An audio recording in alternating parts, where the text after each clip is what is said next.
Hi everyone. இந்த வீடியோவில் என்ன பார்க்க போகிறோம்னா 11th ஸ்டாண்டர்ட் கெமிஸ்ட்ரிக்கான 1 இயர் பிளான் என்ன செய்ய போகிறோம் பார்க்க போகிறோம். Starting preparation tips. ஏன்னா நீங்கள் 10th முடிச்சுட்டு இப்போ 11th வந்திருக்கீங்க கரெக்டாக.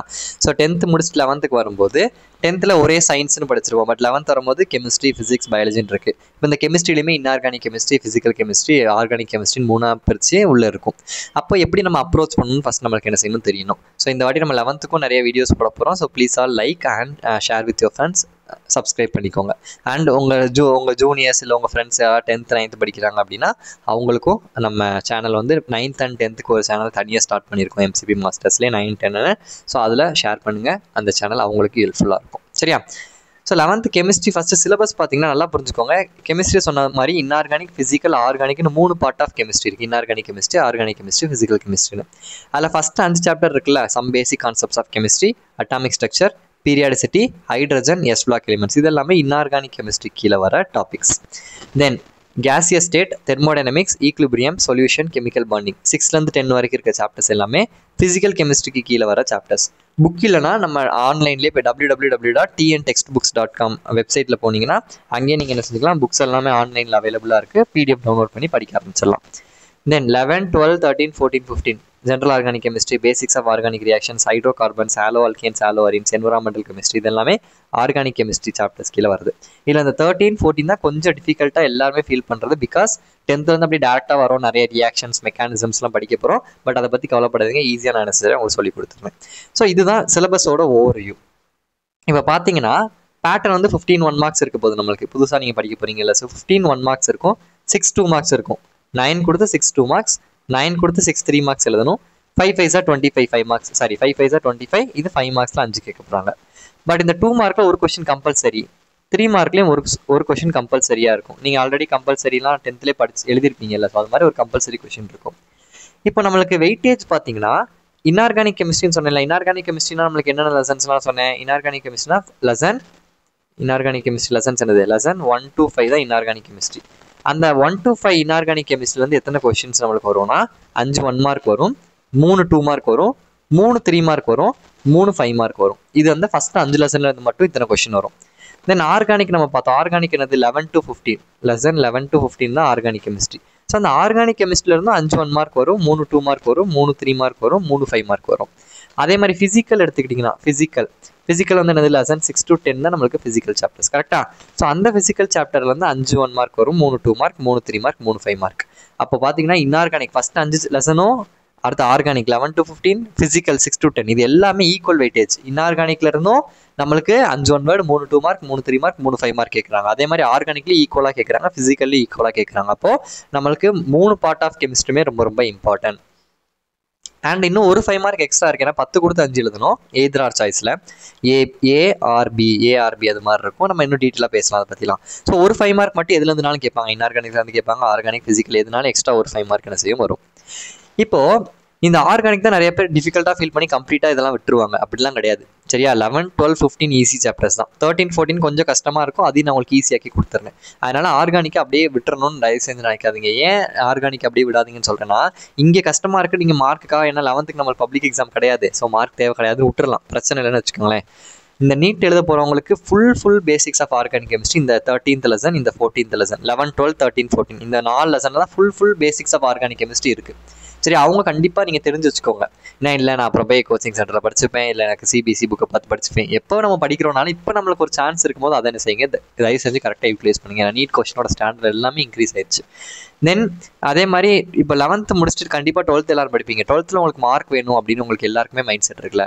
அப்போது 11th ஒழுங்காக அந்த 11லேருந்து 14th லெசன் வரைக்கும் இருக்கிற ஆர்கானிக் கெமிஸ்ட்ரி ஒழுங்காக படிங்க. ஏன்னா அது ரொம்ப ரொம்ப இம்பார்ட்டன்ட் சாப்டர்ஸ். உங்கள் 12th தேவைப்படுற பேசிக்ஸ் எல்லாமே அந்த 11லேருந்து 14 சாப்டர் வரைக்கும் இருக்குது. பார்த்தீங்களா? இந்த chapters general organic chemistry, basics of organic reactions, hydrocarbons, haloalkanes, haloarenes, இந்த 4 சாப்டர் தான் full basics of 12th standard organic chemistry இருக்குது. அதனால் தயவு செஞ்சு இந்த சாப்டர் நல்லா செய்யுங்க, படிங்க. ஈவன் தோ அது உங்களுக்கு மார்க்குக்கு இது உங்களுக்கு தேவையில்லை 11th அப்படின்னாலும் 12th மார்க்குக்கு இது ரொம்ப ரொம்ப மேஜராக கான்ட்ரிபியூட் பண்ண போகுது. அதே மாதிரி இந்த some basic concepts of chemistry, periodicity, அதுக்கப்புறம் இங்கே வந்து ஈக்லிபிரியம். ஸோ இதெல்லாம் அடுத்து இந்த கெமிக்கல் பாண்டிங் ரொம்ப ரொம்ப இம்பார்ட்டன்ட். இந்த கெமிக்கல் பாண்டிங் சரியா, இந்த atomic structure, periodicity, some basic concepts of chemistry, அதுக்கப்புறம் இந்த கெமிக்கல் பாண்டிங், இதுவும் மற்ற பேசிக்ஸ் எல்லாத்தையுமே 11th 12th இன்ஆர்கானிக் பேசிக்ஸ் இருக்குல்ல, ஸோ அதுக்கு உங்கள் 11th 12th போகும்போது ரொம்ப ஹெல்ப்ஃபுல்லாக இருக்கும். ஸோ நான் சொன்ன இந்த லெசன்ஸ்லாம் நல்லா படிச்சுக்கோங்க. ஆர்கானிக்கில் ஃபஸ்ட் 4 லெசன், அப்புறம் some basic concepts of chemistry, atomic structure, periodicity, chemical bonding, இந்த 8 லெசன் தான் ஃபுல் பேசிக்ஸ். இதை நீங்கள் தெரிஞ்சுக்கிட்டீங்கன்னா 12th ஈஸியாக படிக்க ஸ்டார்ட் பண்ணிடலாம் நீங்கள் அப்போ படிக்கும்போது. அதனால 11th ஏன் இம்பார்ட்டன்ட்னா இதுக்காக தான் இம்பார்ட்டன்ட்டு.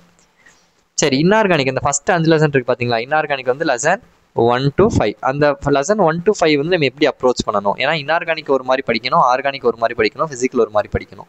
ஸோ அதை எப்படி படிக்கணும் அப்படின்னா, இன்ஆர்கானிக் வந்து ஃபுல் தியரியாக இருக்கும், மோஸ்ட்லி ஃபுல் தியரியாக இருக்கும். தியரினா எப்படி இருக்கும், ஃபர்ஸ்ட் லெசன் தவிர்த்து லெசன் 1ல் ப்ராப்ளம்ஸ் தான் மோஸ்ட்லி. லெசன் 2, 3, 4, 5லாம் பார்த்தீங்கன்னா ஃபுல் தியரியாக இருக்கும். தியரினா என்னது, அப்படியே பயாலஜி நம்ம எப்படி ஸ்டேட்மெண்ட் பேராவாக இருக்கும், அப்படியே படித்து கொஸ்டின் ஆன்சர் எழுதுறது. ஸோ அப்போது இன்ஆர்கானிக் எப்படி படிக்கணும்னா, ஃபஸ்ட்டு ரீட், வீடியோ போடுறோமா, வீடியோ பார்த்து புரிஞ்சுக்கோங்க. இல்லை புக்கை ரீட் பண்ணுறீங்களா, புக்கை ரீட் பண்ணி அது என்ன கான்செப்ட், என்ன சொல்ல வராங்க அந்த தியரியில் அப்படிங்கிறத புரிஞ்சுக்கோங்க. புரிஞ்சதுக்கப்புறம் அதுக்கப்புறமா படிங்க. எடுத்த உடனே என்னன்னே தெரியாமல் கண்ணை மூடிட்டு அப்படியே வாசி அப்படியே மண்டையில் ஏற்றி மக்கப் பண்ணக்கூடாது. என்னன்னே தெரியாமல் அப்படியே ரீட் பண்ணி மண்டையில் ஏற்றிட்டு போய் எழுதக்கூடாது தியரியை. ஃபஸ்ட்டு ரீட் பண்ணுங்கள், 2 வாட்டி 3 வாட்டி புரியாது, 4வது வாட்டி 5வது வாட்டியில் கண்டிப்பாக புரிய ஆரம்பிச்சிடும். அப்படியும் புரியலாம், நம்ம வீடியோஸ் இருக்குது, நம்ம ஈஸியாக சொல்லிக் கொடுக்க போகிறோம். ஸோ அந்த வீடியோஸ் பார்த்து அது என்ன கான்செப்ட்னு தியரியை புரிஞ்சுக்கோங்க. புரிஞ்சதுக்கப்புறம் திருப்பி நீங்கள் படித்து மனப்பாடம் பண்ணுங்கள்.